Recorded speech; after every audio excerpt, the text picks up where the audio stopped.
बदनापूर मतदारसंघातून तिसऱ्यांदा भाजपाचे नारायण कुचे हे मोठ्या मताधिक्यानं विधानसभा निवडणूक मतदारसंघातून विजयी झाल्यानंतर मागील काही दिवसापासून कुचे यांच्या चाहता वर्गाकडून वरिष्ठ नेत्याकडे मंत्रिपदाची मोठी मागणी होती। कुचे यांना मंत्रिपद द्यावं तसंच देवगाव येथील तरुण सरपंचानं तर रक्तानं लिहिलं मुख्यमंत्री देवेंद्र फडणवीस यांना पत्र। बदनापूर मतदारसंघ हा कायम मंत्रिपदापासून वंचित असल्यानं जालना जिल्ह्यामध्ये 5ही विधानसभा मतदारसंघात महायुतीचे उमेदवार निवडून आले। यामध्ये बदनापूर मतदारसंघातील नारायण कुचे हे सर्वात जास्त मताधिक्यानं विजय संपादित केल्यानंतर बदनापूर मतदारसंघातून कुचे यांच्या चाहत्या वर्गाकडून मंत्रिपदाची मागणी होती। देवगाव येथील असलेले तरुण सरपंच यांनी तर कुचे यांना मंत्रिपद द्या अशी स्वतःच्या रक्तानं राज्याचे नवे मुख्यमंत्री देवेंद्र फडणवीस यांना पत्र लिहिले आहे। नमस्कार, मी किशोर शिरसाट, NTV न्यूज मध्ये महाराष्ट्रातील सर्व प्रेक्षकांचं स्वागत। बदनापूर मतदारसंघामधून नारायण कुचे हे जवळपास तिसऱ्यांदा मोठ्या मताने निवडून आले आणि त्यानंतर बदनापूर मतदारसंघातून चाहता वर्ग असेल, चाहता वर्गाकडून मोठ्या प्रमाणात मागणी होती। देवेंद्र फडणवीस यांना नुकतीच त्यांनी मुख्यमंत्र्याची शपथ घेतली आणि मागील काही दिवसापासून त्यांच्या चाहते वर्गाकडून, नारायण कुचे यांच्या चाहते वर्गाकडून त्यांना मंत्रिपद मिळावं यासाठी वारंवार चाहते वर्गाकडून मागणी होती। आज अक्षरशः स्वतःच्या रक्ताने पत्र देवेंद्र फडणवीस, मुख्यमंत्री देवेंद्र फडणवीस यांना हे पत्र दिलेलं आहे आणि त्यांची काय मागणी आहे, काय सांगणं आहे, तुम्ही हे पत्र रक्ताने लिहिलेलं आहे।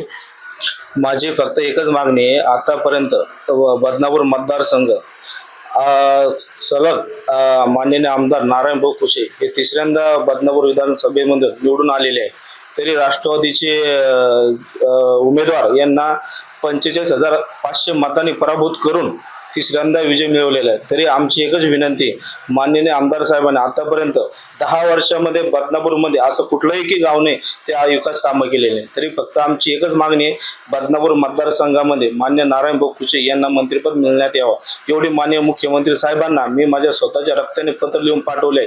तरी माझ्या रक्ताने लिहिलेलं पत्र जेव्हा माझ्या भावनाची एवढे माननीय नारायण आपले मुख्यमंत्री साहेबांनी माझ्या पत्राला न्याय मिळावा हीच नम्र विनंती।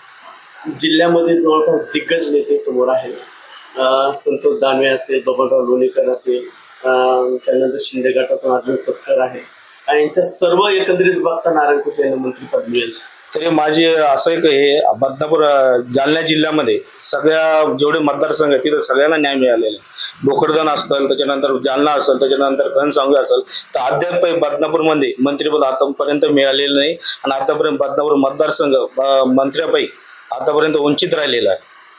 तरी महायुती सरकारमध्ये आतापर्यंत शिवसेना और भाजप युतीमध्ये हा मतदारसंघ महायुतीच्या ताब्यात राहिलेला आहे। मागील देखील तुम्ही काही दिवसापूर्वी बॅनर देखील भवी मंत्री म्हणून नारायण कुचे यांचे बॅनर झळकले।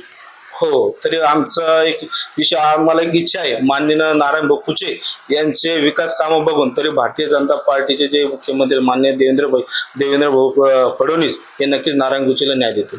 जे रक्ताला जे तुम्ही लिहिलेलं आहे त्याची दखल घेईल असं तुम्हाला अपेक्षा? नक्कीच घेतील, हे आमची सर्वसामान्य नागरिकांची नक्कीच दखल घेतील आणि सरकार गोरगरिबाचं तरी नक्कीच माझ्या पत्रात दखल घेतील। हे होते देवगाव येथील सरपंच। जवळपास नारायण कुचे यांना मंत्रिपद मिळावं यासाठी बदनापूर मतदारसंघातून वारंवार चाहता वर्गाकडून मागणी होती। आज अक्षरशः रक्ताने लिहिलेलं पत्र आहे। या पत्राचा स्पष्ट उल्लेख त्यामध्ये दिलेला आहे की हा मतदारसंघ कायम मंत्रिपदापासून वंचित राहिलेला आहे। महायुतीचा हा मतदारसंघ कायम राहिलेला असून ह्या मतदारसंघाला मंत्रिपद मिळालं नाही। या मतदारसंघाचा एकंदरीत विकास व्हावा यासाठी मंत्रिपद मिळावं। रक्ताने लिहिलेलं रिपोर्ट आपल्या समोर आहे आणि याच्यातून नेमके आता राज्याचे नवीन मुख्यमंत्री काय निर्णय घेतील ती पाहणं महत्त्वाचं ठरणार। मी किशोर शिरसाट, NTV न्यूज मराठी, बदनापूर, जालना। प्रतिनिधी किशोर शिरसाट, NTV न्यूज मराठी, बदनापूर, जालना।